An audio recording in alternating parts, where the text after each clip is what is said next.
Popular versus scholarly. You may have heard of this distinction before, especially when it comes to finding appropriate sources for your assignments. This video will provide a quick introduction on the differences between these types of sources and when you might want to use them.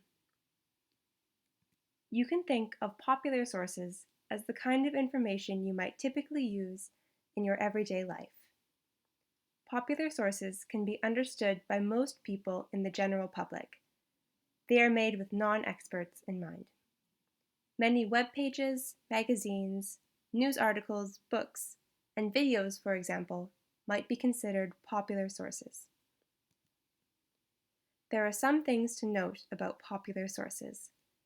They may contain advertisements throughout, may not go through a thorough review process to check for accuracy, will usually be fairly short in length, and may or may not cite the sources used within.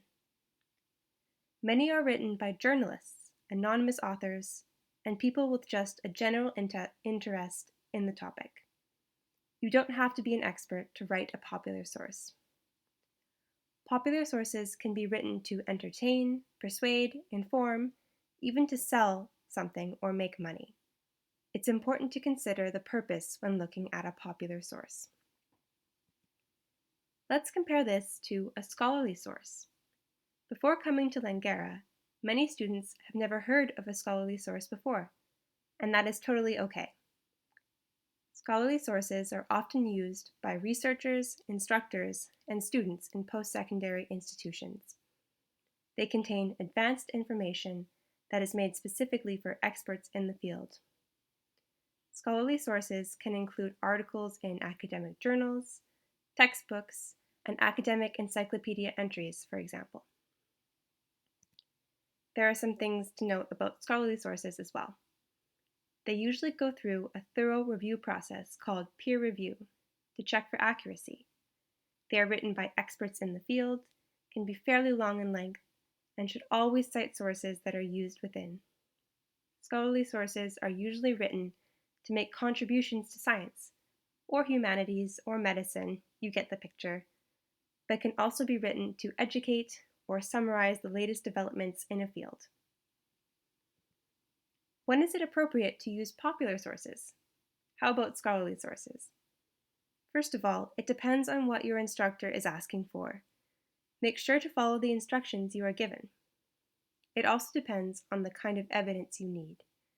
When you need a really reliable, credible, and less biased source of information, a scholarly source might be the best choice. But if you are new to a topic and just learning more about it, a popular source might be the best choice for you. You might find a scholarly source on an unfamiliar topic to be very difficult to understand. I know I would. Also, some topics just don't have scholarly sources written about them yet, especially if they are too new or just not well discussed by scholars. It is not correct to say that all scholarly sources are good and all popular sources are bad. This is far from the truth. We should think critically about any source we use and pick the right source for the right context. And did you know that some popular source writers will take a scholarly source and then make it more accessible to the public, which can be one way to find scholarly sources for your topic. Also, the line between scholarly and popular isn't always black and white. Many sources have a mix of popular and scholarly characteristics. If you are ever unsure about a source, please ask for help at the library or from your instructor. We would be very happy to hear from you.